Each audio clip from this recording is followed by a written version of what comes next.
Film की शुरुआत एक औरत को दिखाने से हुई जो सिंगल मदर थी, यानी उसका हस्बैंड नहीं था और वो अपनी बेटी ग्रेस की अकेले ही देखभाल कर रही थी। वो फिलीपीन से यहाँ लंदन आई है ताकि वो यहाँ अच्छे पैसे कमाकर अपनी बेटी ग्रेस के साथ अच्छी खुशहाल जिंदगी जी सके। लेकिन एक मसला था, उसे यहाँ छुप कर रहना पड़ रहा था। उसके पास सिटीजन का सर्टिफिकेट नहीं था, तो गैर कानूनी तौर पर वो रह रही थी। पर अब वो किसी तरह सिटीजन सर्टिफिकेट बनवाना चाहती है, जिसके लिए जाहिर है उसे पैसे चाहिए। यही वजह है कि वो अलग अलग घरों में रहकर उनकी काम किया करती थी ताकि उनका गुजारा भी हो सके और वो पैसे भी जमा कर ले। दोनों माँ बेटी बेचारी अलग अलग घरों में रहकर अपने दिन गुजार रही थी, क्योंकि उनके पास रहने के लिए कोई घर भी नहीं है। तो एक घर में दिन पूरे होने के बाद वो अगले घर में चली जाती है। ग्रेस की मॉम लोगों के घरों में साफ सफाई, खाना बनाना, किसी बीमार की देखभाल करना, यहाँ तक कि उनके कुत्तों को नहलाने और टहलाने का भी काम करती है। अब ग्रेस भी वैसे समझदार तो है, लेकिन शरारती बहुत है। जैसे एक बच्चा सुकून से नहीं बैठ सकता वैसी, इसीलिए अक्सर उसे जो उसकी मॉम कहती वो उसका उल्टा ही करती थी। ग्रेस अक्सर अपनी मॉम से पूछती है कि पापा कहाँ हैं, जिस पर हर बार उसकी मॉम झूठ बोल देती है कि वो मर चुके हैं, लेकिन हकीकत कुछ और ही होती है। अब ग्रेस और उसकी मॉम जिस घर में रह रही थी वहाँ दिन पूरे करने के बाद इन्हें अगले घर जाना था, जिसका मालिक कभी घर आता ही नहीं, इसीलिए इन्हें कहीं और जाना पड़ना था। अब ग्रेस की मॉम के पास उसके एक दोस्त की कॉल आई, जो उसे कहता है कि कल मैं मसरूफ हूँ, तो तुम मेरी जगह मेरे एक क्लाइंट के घर जा सकती हो उसे चेक करने कि उसकी तबीयत कैसी है, वो ठीक है, क्योंकि मेरे जिम्मे ये काम लगाया गया है। अब ऐसे कैसे वो अनजान घर में चली जाती, इसीलिए मना कर देती है। पर उसका दोस्त कहता है कि तुम्हें कुछ नहीं करना, बस वहाँ जाकर मेरे क्लाइंट को चेक करके आना है, जो बूढ़े इंसान है और अक्सर बीमार रहते हैं, जिसके लिए अब वो मान गई। इसीलिए अगले ही दिन ग्रेस की मॉम शहर से काफी दूर उस घर में आ जाती है, जहाँ उस बूढ़े आदमी को चेक करना था। घर बहुत ही बड़ा शानदार था, लेकिन यहाँ पर कोई भी नहीं होता। कई बार वो बूढ़े आदमी को आवाज लगाकर आगे बढ़ी, लेकिन कोई जवाब आता ही नहीं। वो फिर सीधा पहुंची बूढ़े आदमी के कमरे में, जो बेसुध बिस्तर पर लेटा हुआ था, क्योंकि वो कोमा में था। उसे इस हालत में देखकर ग्रेस की मॉम को बुरा लगा, इसलिए वो उनके लिए दुआ करने लगती है। लेकिन तभी बूढ़ा आदमी उसका हाथ पकड़ लेता है। वो घबरा गई, अपना हाथ छुड़वाकर किसी तरह खुद को संभालती है और अब तभी उसे किसी की आने की आहट महसूस होती है, इसलिए वो जल्दी से छुपने की कोशिश करती है, क्योंकि अगर किसी ने उसे यहाँ देख लिया और पता चल गया कि वो अपने दोस्त की जगह यहाँ पर आई है, तो वो मुसीबत में पड़ सकती थी। दूसरी मुसीबत ये भी थी कि वो गैर कानूनी रह रही थी, तो इस तरह भी मसला ज्यादा हो सकता था। वो छुपने के लिए एक कमरे में गई तो थी, लेकिन वहाँ कोई जगह नहीं मिलती और अब तभी उसके सामने बूढ़े आदमी की भतीजी आ जाती है, जिसका नाम कैथरीन होता है, जो ग्रेस की मॉम को देखकर हैरान नहीं हुई, बल्कि कहती है कि मैं जानती हूँ तुम्हें एजेंसी वालों ने भेजा होगा, क्योंकि मैंने कल ही हेल्पर के लिए उनसे कहा था कि मेरे घर भेज दीजिएगा जो मेरी मदद कर सके, और उन्होंने तुम्हें भेज दिया होगा। अब उसके पास और कोई रास्ता तो था नहीं, इसीलिए बचने के लिए कैथरीन की हाँ में हाँ मिला देती। कैथरीन ग्रेस की मॉम से उसके बारे में पूछती है, फिर अपने अंकल के बारे में बताने लगी कि वो पिछले एक हफ्ते से कोमा में है। मैं उनकी देखभाल तो कर लेती हूँ, लेकिन मुझे घर का काम जैसे साफ सफाई और खाना बनाने के लिए एक हेल्पर की जरूरत थी। अब मैं जानती हूँ कि तुम्हें एजेंसी वालों ने भेजा है, पर तुम अपनी मर्जी बताओ, क्या तुम मेरे साथ हेल्पर के तौर पर काम करोगी? मैं तुम्हें एक हफ्ते की $1000 दूंगी। अब उसे सिटीजन के सर्टिफिकेट के लिए पैसे तो चाहिए थे, और इस इतनी अच्छी ऑफर को वो मना नहीं कर सकी, मान जाती है। अब हालांकि कैथरीन उसे रहने के लिए अलग कमरा भी देती है, लेकिन फिर भी वो उसे अपनी बेटी ग्रेस के बारे में नहीं बताती, क्योंकि उसे डर था कि उसके बारे में सुनकर कहीं कैथरीन मना न करती। कैथरीन उसे कहती है कि तुम आज शाम ही अपना सामान लेकर आ जाओ, जिसके बाद ग्रेस की मॉम वहाँ से निकल गई। रास्ते में वो अपने दोस्त को फोन करके सारी बात बता देती है, साथ ही बूढ़े आदमी के बारे में भी कि वो भी ठीक है। उसका दोस्त कहता है कि चलो तुम्हारे जाने का फायदा ही हुआ, तुम्हारे लिए अच्छा हो गया कि वहाँ इतनी अच्छी जॉब मिल गई। फिर वो घर आई, अपना और ग्रेस का सामान पैक करने लगती है। वो यहाँ ग्रेस को समझाती है कि तुम्हें उस घर में छुप कर रहना होगा, कोई शरारत नहीं करनी, फिर जल्द हमें सिटीजन का सर्टिफिकेट मिल जाएगा, जिसके बाद हम आजादी से रह सकेंगे। जिस पर ग्रेस भी उसकी बात मान जाती है और अब उसकी मॉम ग्रेस को एक काफी बड़ी बैग में छुपाकर कैथरीन के घर पहुँचती है। यहाँ कैथरीन सबसे पहले उसकी मॉम को चाय पीने के लिए देती है, जिसे उसकी मॉम ने एकदम ही पी लिया, क्योंकि ग्रेस बैग में बंद थी, तो उन्हें डर था कि कहीं वो दम घुटने से मर ना जाए। चाय पीने के बाद जल्दी से वो बैग को अपने कमरे में लेकर गई। ग्रेस को बाहर निकालती है, जो बिल्कुल ठीक थी। यहाँ उसकी मॉम ने फिर से ग्रेस को समझाया कि तुम्हें छुप कर रहना है, इस औरत की नजर में बिल्कुल नहीं आना। अब तब यहाँ कैथरीन जल्दी से आ गई, जिसे देखकर ग्रेस फौरन बैग में जाकर छुप जाती है। दरअसल कैथरीन को ग्रेस की मॉम को देखते ही पता लग गया था कि वो फिलीपीन की रहने वाली है, इसलिए कैथरीन उसे कहती है कि ऐसा करो, आज तुम आराम करो, काम कल से शुरू करना। जिसके बाद वो यहाँ से चली गई। उसके जाने के बाद ग्रेस की मॉम उसे कमरे में बनी एक अलमारी दिखाकर बताती है कि जब कैथरीन घर होगी तो तुम्हें इसके अंदर रहना होगा, ताकि अगर वो अचानक से आ भी जाए तो तुम्हें देख ना सके। मेरी बेटी फिक्र ना करो, हमें यहाँ 6 हफ्तों से ज्यादा नहीं रहना पड़ेगा। और अब अगले ही दिन कैथरीन उसकी मॉम को पूरा घर दिखाने के साथ साथ काम भी बताती है जो उसने करनी थी। उसने ये भी कहा कि हाँ अंकल की फिक्र ना करना, उन्हें दवाई मैंने दे दी है, कुछ देर के लिए मैं जरूरी काम के सिलसिले में घर से बाहर जा रही हूँ। इतना कहकर वो निकल गई। जी हाँ, ग्रेस की मॉम अपने काम पर लग जाती है। वो पूरे घर की बहुत अच्छे से साफ सफाई कर देती है। इसी बीच जमीन पर पड़ा उसे एक खत मिला। उठाकर उसकी मॉम पढ़ने ही वाली थी कि तभी ग्रेस एकदम से आकर अपनी मॉम को डरा देती है, जिसके बाद दोनों बातें करने लगी। लेकिन तभी यहाँ पर कैथरीन वापिस आ जाती है, जिसे देखकर ग्रेस जल्दी से छुपने की कोशिश करती है। अब कैथरीन घर को चमकता हुआ देखकर काफी खुश हो गई। तब ग्रेस की मॉम उसे अपनी बातों में उलझाने लगी ताकि ग्रेस जल्दी से जाकर छुप जाए। और अब बड़ी मुश्किल से बचते बचाते ग्रेस एक जगह पर छुप गई। लेकिन वो रुकने वाली कहाँ थी, सीधा बूढ़े आदमी के कमरे में पहुँच गई। बेड पर चढ़ के आदमी के पास जाने लगी। इतनी ही देर में उसकी मॉम यहाँ आ जाती है। ग्रेस को कहने लगी कि तुम बाहर आई क्यों थी, मैंने तुम्हें अंदर रहने का कहा था ना। तभी बाहर से कैथरीन ग्रेस की मॉम को आवाज लगाती है, इसलिए वो ग्रेस को बेड के नीचे ही छुपाकर बाहर चली गई कैथरीन की बात सुनने के लिए। पर अभी भी मुसीबत टली नहीं थी, क्योंकि तभी कैथरीन अपने अंकल के कमरे में गई उन्हें दोपहर की दवाई खिलाने के लिए। जी हाँ, ग्रेस भी बेड के नीचे ही छुपी हुई थी और अब एक गोली नीचे गिर गई, जिसे ग्रेस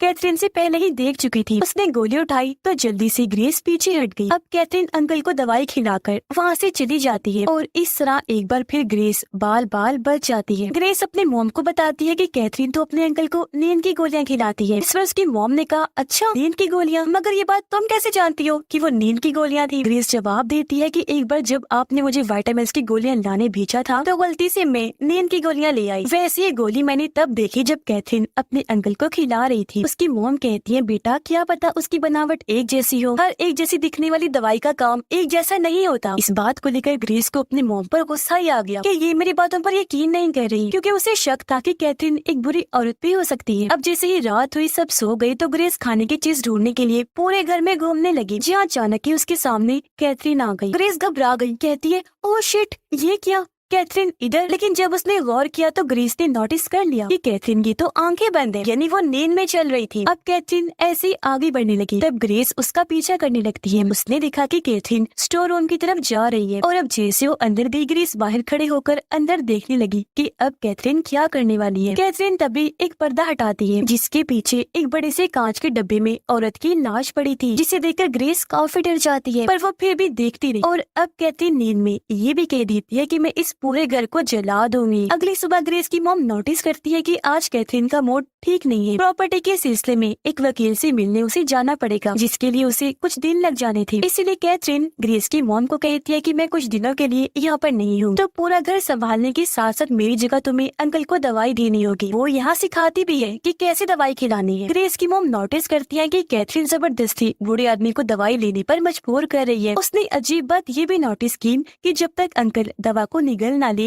उनके मुंह पर हाथ रख के मुंह बंद रखना होगा, जो बात भी उसे कैथरीन ने ही सिखाई थी। जाहिर है ये चीज ग्रेस की मॉम को पसंद नहीं आती। फिर अब जाने से पहले कैथरीन कुछ पैसे उसे देकर यहाँ से निकल जाती है। ग्रेस की मॉम देखती है कि ग्रेस ठीक कह रही थी, यानी कैथरीन अपने अंकल को नींद की ये गोलियां खिला रही थी। ग्रेस अपनी मॉम को वो सब बताने की कोशिश करती है जो कल रात उसने देखा था, लेकिन उसकी मॉम काम में मसरूफ होने की वजह से उसकी बात नहीं सुनती।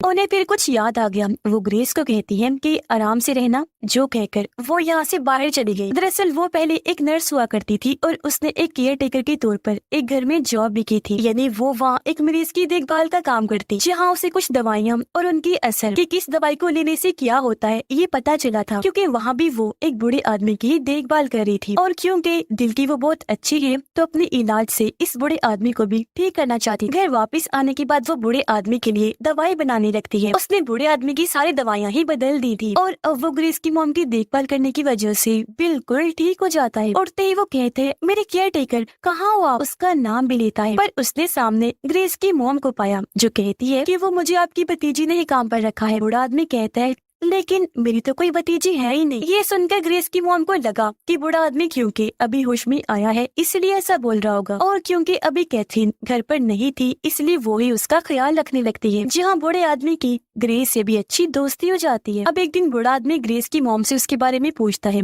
तब उसने बता दिया कि मैं फिलीपीन की रहने वाली हूँ। ये सुनकर बूढ़े आदमी को हैरत नहीं हुई, बल्कि उसने बताया कि मेरे केयर टेकर भी वहीं की रहने वाली थी, जो मुझे माँ से भी बढ़ की थी। मैं उससे बहुत प्यार किया करता था। आगे पूछने पर ग्रेस की मॉम उसे बताती है कि मैंने एक आदमी से शादी की थी जो मुझे काफी मारता था, और जब उसे पता चला कि मैं माँ बनने वाली हूँ तो उसने मेरी जान लेने की कोशिश की, पर मैं वहाँ से भाग गई। मैंने उससे रिश्ता तोड़ दिया। लेकिन आज तक मैंने ग्रेस को ये नहीं बताया कि उसके डैड जिंदा है। मैंने तो ये कहा हुआ है कि तुम्हारे डैड मर चुके हैं। असल में उसके डैड ने फिर दूसरी शादी कर ली, जो अब आराम से अपनी जिंदगी गुजार रहा है। जो सुनकर बूढ़ा आदमी कहता है, पर अब मेरे पास तुम्हारे लिए एक ऑफर। मैं तुम्हारे सिटीजन की सर्टिफिकेट के सिलसिले को आराम से संभाल लूं, लेकिन क्या तुम सारा टाइम के लिए मेरी केयर टेकर बनोगी? जो सुनकर बिना सोचे ही ग्रेस की मॉम मान गई। ऐसा उसने इसलिए कहा था क्योंकि किसी वजह से उसे कैथरीन से निपटना था, जिसके लिए उसे ग्रेस की मॉम की जरूरत थी। पर यहाँ हमने देखा कि वक्त के साथ साथ बूढ़े आदमी का बर्ताव भी बदल रहा था। जो अच्छा कम था, बुरा ज्यादा था, क्योंकि वो एक दिन ग्रेस को ये बता देता है कि तुम्हारी मॉम ने तुमसे झूठ बोला है, तुम्हारे डैड जिंदा है। जिस पर ग्रेस अपनी मॉम से नाराज हो गई। उसने बात ही करना छोड़ दिया और अब वो बस बूढ़े आदमी के पास ही रहने लग गई थी, जिस बात से ग्रेस की मॉम काफी परेशान हो गई। उसे समझ नहीं आ रही थी कि आखिर बूढ़े आदमी ने ऐसा क्यों किया। ये पता लगवाने के लिए उसने पूरे घर की तलाशी ली, जहाँ उसे बूढ़े आदमी की केयर टेकर के बहुत सारे खत मिले, जो सारे उसने अपनी फैमिली और बेटे के लिए लिखे थे। यहाँ ग्रेस की मॉम को पता चला कि बूढ़ा आदमी अपने केयर टेकर से बहुत प्यार किया करता था, लेकिन जब वो अपने घर वालों को खत भेजने की कोशिश करती थी तो बूढ़े आदमी की फैमिली उसे ऐसा करने ही नहीं दिया करती थी। यही वजह है कि फिर केयर टेकर अपनी फैमिली और बेटी से दूर होती गई, जिसके बाद बूढ़े आदमी की फैमिली ने उस बेचारी को अपना गुलाम बना के रख दिया। उसे अपने सारे अच्छे बुरे काम करवाने लगे। अभी सारी बातें सुनकर ग्रेस की मॉम को केयर टेकर के लिए काफी बुरा लगता है। फिर अगले दिन कैथरीन घर वापिस आ जाती है। वो घर में हर जगह ग्रेस की मॉम को ढूंढती है, लेकिन वो उसे कहीं भी दिखाई नहीं दे रही थी। किचन में जाकर उसने देखा कि चाय पक रही है, इसीलिए वो निकाल कर पीने लगती है, पर पीते ही उसने थूक दिया क्योंकि ग्रेस ने उसमें कुछ मिला दिया था। वो जब बाथरूम में गई नहाने तो ग्रेस ने शैम्पू और बॉडी लोशन में भी कुछ मिला दिया था, जिससे लगाते ही कैथरीन के जिस्म और चेहरे पर बड़े बड़े धब्बे बन जाते हैं, जिनमें कैथरीन को दर्द भी हो रही थी। पता चला कि ये सब कुछ ग्रेस ने बूढ़े आदमी के कहने पर किया था। अब जब कैथरीन नीचे आई तो वो देखती है कि ग्रेस की मॉम और बूढ़ा आदमी एक साथ है। बूढ़े आदमी को सही सलामत देखकर कैथरीन की तो जैसे होश ही उड़ गई,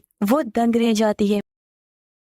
अब जब ग्रेस की मॉम यहाँ से गई तो कैथरीन और बूढ़े आदमी के बीच बातें होने लगती हैं। कैथरीन बूढ़े आदमी को कहती है कि अब मैं तुम्हें इस घर से धक्के मारकर बाहर निकाल दूंगी। मैंने कुछ लोगों को पैसे खिलाकर तुम्हारा सब कुछ अपने नाम पर करवा लिया है, जो पहले ही मेरा था, लेकिन तुमने बहुत चालाकी से वो पेपर्स मुझसे साइन करवाए, मेरा सब कुछ अपने नाम कर लिया। फिर मेरे डैड को भी मार दिया, जिसके बाद मॉम को इलाज के लिए पागल खाने भेज दिया, जहाँ उन्होंने अपनी जान दे दी। तुम हालांकि मेरे अंकल थी, पर मेरे साथ इतना बुरा किया तुमने। ये सुनकर बूढ़ा आदमी हंसते हुए जवाब देता है कि देखो, तुम मुझे कोमा में भेजकर नींद की दवाई खिला रही थी ताकि मैं धीरे धीरे करके मर जाऊं, पर देख आज मैं तेरे सामने हूँ, वो भी सही सलामत। और रही बात तुम्हारी जायदाद की, वो तो मेरे नाम ही है, तो भला फिर तुम मुझे कैसे धक्के मार कर निकाल सकते हो? और अब तुम्हारी बात कर लेती हूँ। देखो, क्योंकि तुम मेरी भतीजी हो तो मैं तुम्हें घर से नहीं निकालूंगा, तुम चाहो तो यहाँ रह सकती हो। जो सुनकर कैथरीन हैरान रह गई, क्योंकि वो उसे अपनी जायदाद वापस लेना चाहती थी, लेकिन अब उसके पास कोई रास्ता नहीं था, इसीलिए वो खामोश रही, कोई जवाब नहीं देती। लेकिन रात के वक्त वो ग्रेस की मॉम को कहती है कि वो बूढ़ा आदमी तुम्हें हमेशा के लिए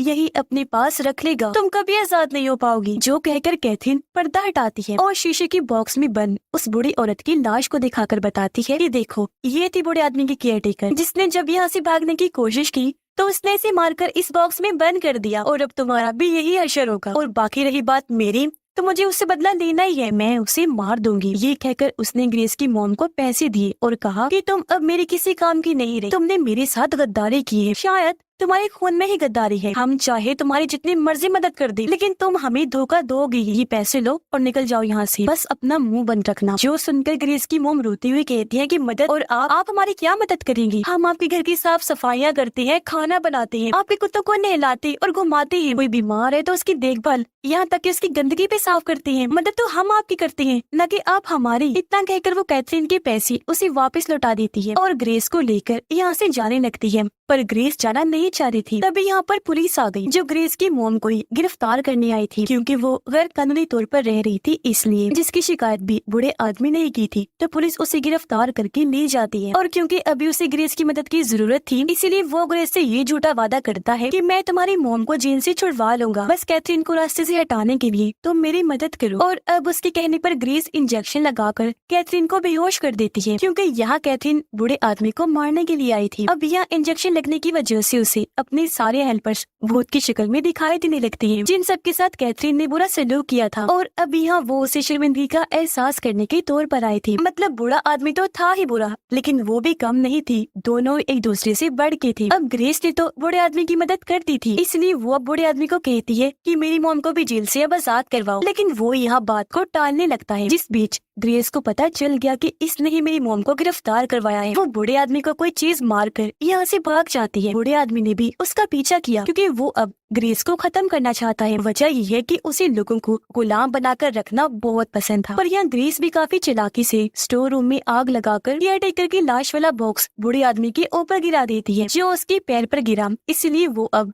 हिल नहीं सकता था। और अब तभी यहाँ आकर कैथरीन ग्रेस की मदद करती है, क्योंकि उसे अपनी गलती का एहसास हो गया था। पूरे ही घर को आग लग चुकी थी। कैथरीन ग्रेस को लेकर घर से बाहर आ गई और ये दोनों बूढ़े आदमी समेत पूरे घर को जलता हुआ देखने लगते हैं। जिसके बाद कैथरीन जेल आई ग्रेस की मॉम को छुड़वाने के लिए। उसके लिए एक वकील रखती है, जो उसे बेगुनाह साबित कर देता है। जिसके बाद ग्रेस की मॉम को भी यहाँ के सिटीजन का सर्टिफिकेट मिल चुका था, जो पाकर वो बहुत खुश हो जाती है। तो अब उन्हें कोई डर नहीं था, वो यहाँ आजादी से रह सकती थी। अब कैथरीन ने अपनी माजी में हेल्पर्स के साथ जो बुरा सलूक किया, वो इसलिए था क्योंकि वो भी बूढ़े आदमी की तरह हेल्पर्स को इंसान नहीं समझती थी। पर अब वो सुधर गई थी, उसे अपनी गलती का एहसास हो गया था। अब ग्रेस की मॉम उसे लेकर शहर घुमाने के लिए निकल गई, क्योंकि अब उसके अंदर यहाँ के सिटीजन होने का कॉन्फिडेंस आ गया था, जिसकी हमेशा उसे जरूरत थी। इसी के साथ इस फिल्म की कहानी भी यहीं पर खत्म हो जाती है।